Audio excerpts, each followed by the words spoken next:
Ó, vocês já pararam para pensar no porquê que é tão difícil vender serviço de arquitetura e engenharia?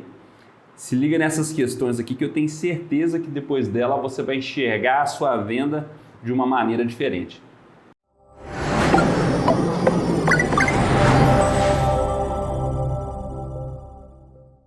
Ó, a primeira coisa que você tem que pôr na cabeça é que você está vendendo um serviço, tá? Então aí serviço você pode colocar no mesmo barco, você pode colocar serviço de arquitetura, projeto de arquitetura, de engenharia, aí vem dentista, cabeleireiro, tudo isso é serviço.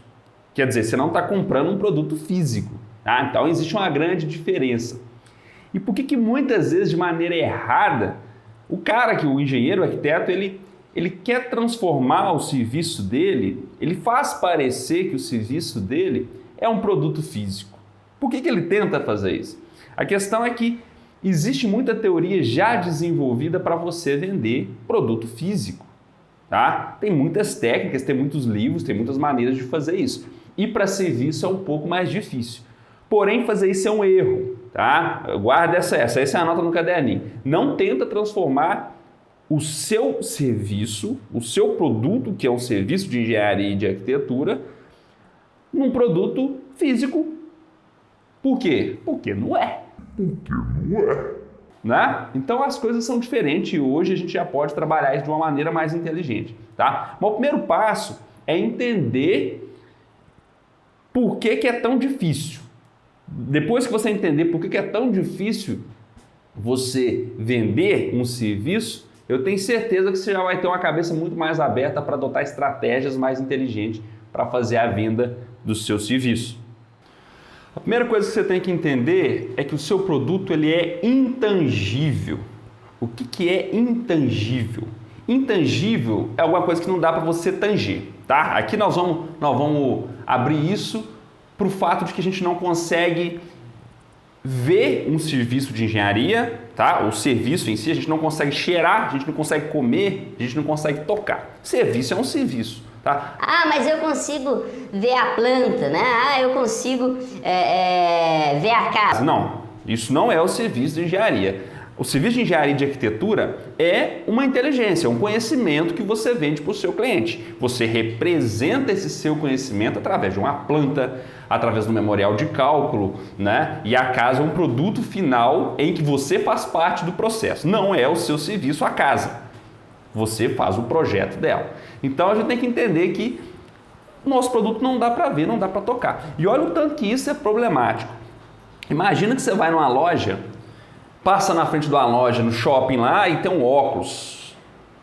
Aí você está andando lá no shopping e o óculos está te olhando ali, né? E aí eles colocam LED, eles colocam enfeite de Natal e tal para chamar a sua atenção. Então você viu o óculos ali, ele está te olhando, você olhou para ele, gostei dele, já está começando o processo de venda aí. Você já está comprando esse óculos, você não sabe, tá? E aí você entra na loja. E aí você pega o óculos, nossa, que óculos bonito, aí você põe o óculos, olha lá no espelho, oh, acho que fica legal, não. E aí vem o vendedor e esse óculos aqui tem lente não sei o que, raio laser. E tenta te convencer de que vale a pena você comprar esse óculos, né? Então isso é um processo de venda. Então o tempo todo você está comprando esse óculos. Então quando você encosta nele, quando você experimenta, né, você está sendo convencido a comprar aquele óculos. Só que aí, depois de todo esse processo, você já quer ter o óculos. Então, coloca na caixinha ali, você vai pagar pelo óculos e vai levar ele para casa. Tudo bem que às vezes você tem que pedir para fazer a lente e tudo mais, mas não vamos chegar nesse mérito não. Mas você compra o óculos, certo? Com o serviço de engenharia e de arquitetura é o terror, porque não existe isso. Tá? A pessoa não entra na porta do seu escritório, olha ali, Acho que eu vou fazer uma casa. não existe isso. Né? Ou ela vê ali, Nossa, eu tô doido para contratar o serviço desse arquiteto, desse engenheiro. nossa, eu preciso fazer um projeto elétrico da minha casa, da minha fábrica, passar uma fiação lá. Tô doidinho para contratar um serviço de engenheiro.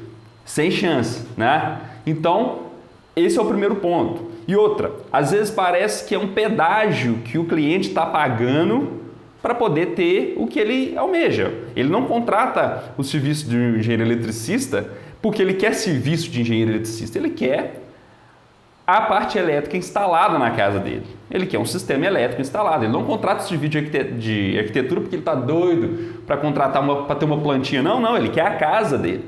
Então aquilo ali é como se fosse um pedágio para ele. Ele vai ter que pagar aquilo para ter o produto final. Tá? Então tá aí a diferença de você ter um produto tangível, em que você já sai da loja com o olho brilhando porque você já tem um produto na mão, de um outro que parece mais um pedágio. Eu tenho que entrar ali, eu tenho que negociar com ele, eu vou pagar caro nesse produto e eu não estou ganhando nada com isso. Então, a intangibilidade é um problema sério para a gente tratar na hora de montar a nossa estratégia de venda. Mas aí o que leva o cliente a querer o meu produto, a querer que eu faça esse serviço, a querer entrar na minha loja e pagar o meu pedágio, não o pedágio da concorrência? O ponto que corrige a intangibilidade é a credibilidade. Essa é o principal tesouro do arquiteto, do engenheiro. Ele é muito complicado para quem está começando. Quando eu comecei a fazer os projetos meus eu não tinha nada. Na verdade, eu tinha um sistema fotovoltaico instalado na casa dos meus pais, que foi o piloto da minha empresa. E aí eu sentava com um cliente, né, possível cliente, né, um lead até então, e eu explicava para ele. E adorava falar sobre energia solar, nunca fui um bom vendedor, mas eu gostava da parte técnica. E aí eu falava... Não, mas é porque a placa é isso. Eu vi que eu estava convencendo ele a comprar. Porque a economia vai ser muito boa, e porque é um serviço de qualidade, porque os instaladores são treinados, e nós vamos deixar tudo certo, tudo resolvido para você e tal. O preço naquele momento já não era uma objeção, o cara estava na minha, falar, agora sim, agora eu vou conseguir. E aí ele me perguntava, isso aconteceu várias vezes. Beleza, Caio, ótimo. Mas quantos sistemas você fez aqui na região? Me leva até uma usina que você instalou aqui. Quantos sistemas você fez aqui na região? Aí a casa caía na minha cabeça. Nossa, eu não acredito. Como é que eu vou começar? Como é que eu vou começar a trabalhar se eu não tenho a tal da credibilidade ainda? Porque tenho a parte técnica, mas não tenho a experiência. Tá? Então esse é um problema a ser resolvido. Existem técnicas para você, mesmo quando está começando, vencer essa questão da credibilidade, passar isso de outra maneira, mas eu entendo que é um baita de um obstáculo para quem está começando, quem está abrindo o seu escritório agora. E agora vem outra coisa importantíssima, eu chamo ela de inseparabilidade. O que é isso? Quando eu compro um produto físico, um óculos aqui, eu nunca parei para pensar quem é que fez esse óculos. Tem a marca, né? E a marca ela traz uma credibilidade, como a gente falou anteriormente. Esse óculos aqui é Marizi. Será que eles vão pagar alguma coisa? Bom, tem a marca que traz a credibilidade. Porém, eu nunca parei para pensar em quem fez, né? Como fez, como foi fabricado. Não dei um palpite no momento da fabricação desse óculos. Tá entendendo onde eu quero chegar? Diferente do produto de engenharia e de arquitetura. Tá? Não dá para separar o resultado do projeto de quem fez o projeto e de quem compra o projeto também, tá? Principalmente em projeto arquitetônico, mas estrutural o pessoal não dá muito palpite, mas no arquitetônico, né, ele quer fazer junto com você. Então existe uma inseparabilidade, a opinião do cliente interfere no produto. As mãos de quem fez interferem inteiramente nesse produto, tá? E aí, primeiro, a credibilidade afeta nisso, tá? Então, se você já fez outros e fez bem, você tem credibilidade, o cliente confia em você. Mas existe uma outra coisa que ajuda nesse ponto, que é o relacionamento com o cliente. É uma inteligência interpessoal que você tem. Como que você lida com o cliente? Como que você trata o cliente no decorrer do processo? Depois que você chega até ele, como que você mostra o que você pode fazer, como que você explica a importância do projeto da arquitetura, de engenharia, por que é importante você ter um bom arquiteto e um engenheiro. Então essa relação interfere completamente na sua venda, se você vai conseguir vender esse produto ou não. Se você está gostando do conteúdo, não esquece, por favor, de dar uma curtida, clicar no compartilhar, clicar no like, que isso ajuda bastante o canal para a gente conseguir continuar trazendo aqui essas dicas para vocês. Existe uma coisa que permeia a cabeça dos arquitetos, e com a Cíntia, minha esposa, eu vi isso muito, que é aquela questão da arte do projeto que você está fazendo. Então, o arquiteto está preparado para criar um projeto, ele coloca tudo de si ali, ele coloca a sua criatividade, os seus gostos, a sua pesquisa. Na maioria dos casos, o cliente ele vai dar pitaco em tudo. Ah, mexe nisso, muda isso, tira isso, eu gosto disso, faz isso. O arquiteto fala, Isso não vai ficar bom de jeito nenhum. lógico que ele não vai falar para o cliente, né? Aí que vem a parte da inteligência interpessoal. Como é que você vai lidar com isso? Você vai falar, Não, eu sou artista, você não dá palpite porque eu vou fazer esse projeto. ah, tem gente que é assim.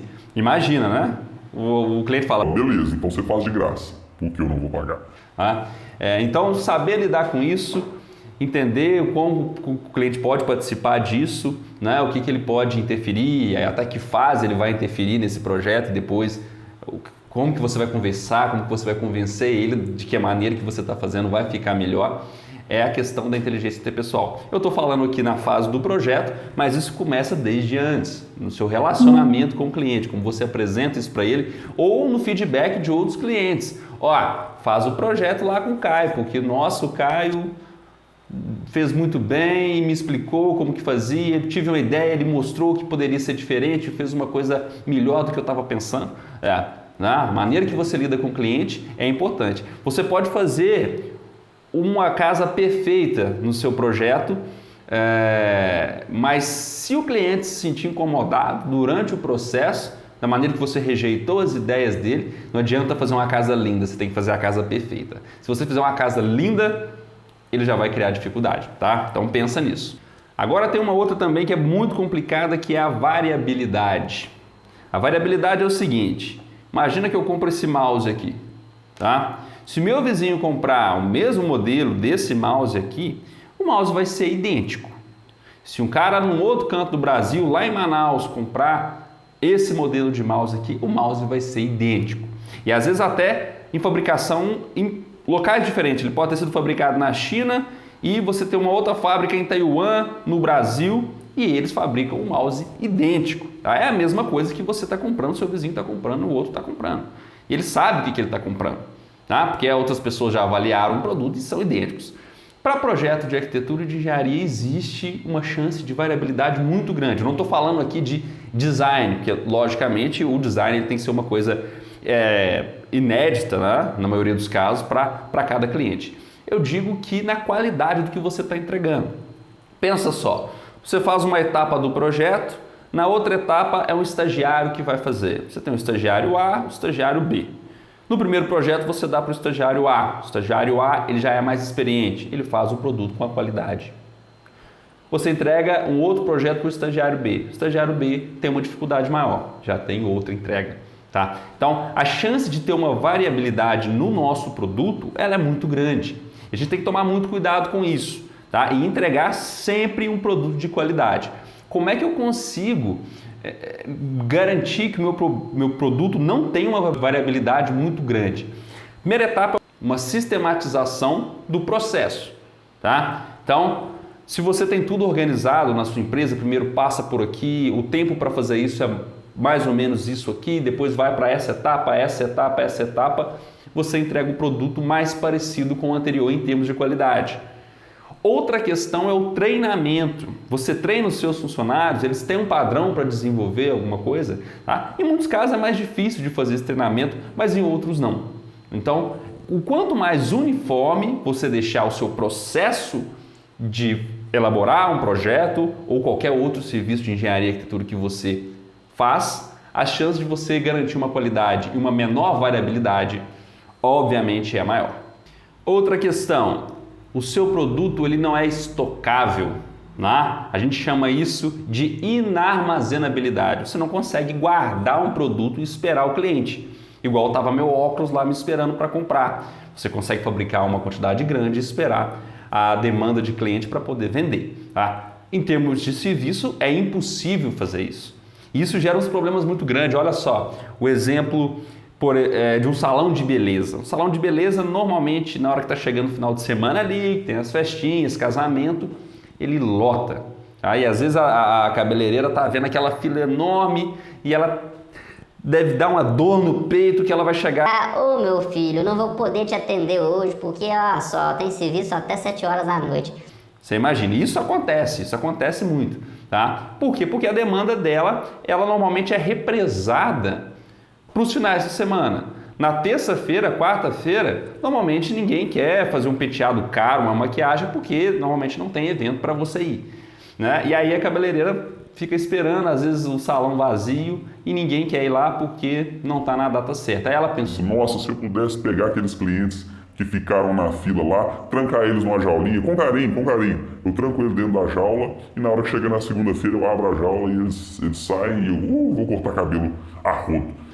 não dá para fazer isso, tá? E aí vem uma questão muito importante. Como muitas vezes a demanda desse serviço ela é sazonal, depende da época, a gente sabe que final de ano é mais complicado, né, para as pessoas, e aí a gente consegue perceber uma variação no momento de fazer os projetos. Aí vem uma estratégia de vendas, de marketing para essas épocas. É um desconto que você vai dar, é uma promoção, é um incentivo maior no marketing para trazer essas pessoas e elas veem vantagem nisso. Nossa, se eu puder fazer meu projeto agora, ou se eu puder adiantar e cortar meu cabelo na terça-feira, na quarta-feira, eu vou pagar mais barato. Então, a gente precisa alinhar vendas e marketing para tentar vencer essa questão de não ser possível estocar os nossos clientes. E aí vem a última que joga todo mundo no chão, né? Principalmente quem está começando. Precificação. Essa aí é complicada, né? Precificar serviço é muito mais difícil, principalmente de arquitetura, de engenharia, é muito mais difícil do que você precificar um produto, por exemplo, esse mouse. Imagina só, eu vou na loja comprar um mouse. Você vai ter mouse de preços diferentes, tá? Você vai ter mouse de R$15, suponho, R$20, e você vai ter mouse de R$150, R$160. Né? Só que ali você sabe que existe uma diferença muito grande entre esses mouses, tá? Porque o mouse mais caro, normalmente ele tem vários botões, o pessoal que usa isso para jogar, às vezes é uma marca, né, mais consolidada, e tem um mouse mais baratinho. Só que nunca você vai pegar um mouse do mesmo tipo, simples, e vai ter uma diferença maior do que 100% no valor. Nunca vai passar disso, né? Ou raramente vai passar disso. Então você sabe mais ou menos quanto vale um mouse. Um mouse de luxo ou um mouse simples. Isso você pode levar para qualquer coisa que seja material, que seja tangível. Um saco de arroz. Você não tem uma variação de preço muito grande entre as marcas. Nunca uma vai ser o dobro, 3 vezes mais caro que a outra. Tá? Agora, com os nossos serviços, a gente sabe o que acontece. Você pode pagar no serviço de um projeto de uma casa, você pode pagar R$1.000 para um determinado arquiteto e você pode pagar 60 mil para outro arquiteto. A gente sabe disso, o mercado é uma loucura. Tá? Tudo bem, a gente pode ver aí também que às vezes a diferença de serviço ela é enorme. O cara que te oferece por R$1.000, às vezes ele está começando, às vezes o serviço dele é mais simples, às vezes não tem um detalhamento, o que for, e o do outro é um serviço mais completo e também às vezes leva o nome da pessoa. Porém, o que acontece no serviço? Às vezes se você compra um serviço não de R$1.000, mas compra um serviço aí de 10 mil, 15 mil reais para o projeto de uma casa, às vezes você vai ter tudo ali com a mesma qualidade de um serviço de 60 mil. E aí por que acontece essa discrepância de valor? Por que isso é tão comum na nossa área, né, de arquitetura, de engenharia, essa discrepância tão grande de valor? Bom, a questão aqui é, por exemplo, o nome da pessoa, por exemplo, se é um artigo de luxo ou não é. Tá? Às vezes você fazer o projeto com um determinado arquiteto, engenheiro, não é só a credibilidade que ele tem, mas tem a coisa do luxo. Né? E às vezes você fazer o projeto com quem está começando, às vezes uma pessoa que não tem tanta experiência assim, às vezes uma pessoa que não entendeu muito bem o mercado ainda, ela cobra um serviço bem barato. Tá? Então, é preciso entender o problema que existe na precificação de serviço, né, e como trabalhar com ele. Enfim, já está dado os problemas, já está justificado, né, o quão é mais difícil você vender um serviço em detrimento a vender um produto sólido, né, palpável, e isso mostra a dificuldade que é na nossa profissão. Então a gente tem que buscar, partindo disso tudo que eu falei, eu já dei várias dicas aqui, mas a gente deve buscar uma maneira concreta, uma maneira sólida de fazer isso e vencer os obstáculos para chegar até o cliente se destacar diante da concorrência. Beleza? Então fica atento aí no nosso canal para mais dicas em relação a lidar com o escritório e com vendas para engenheiros e arquitetos.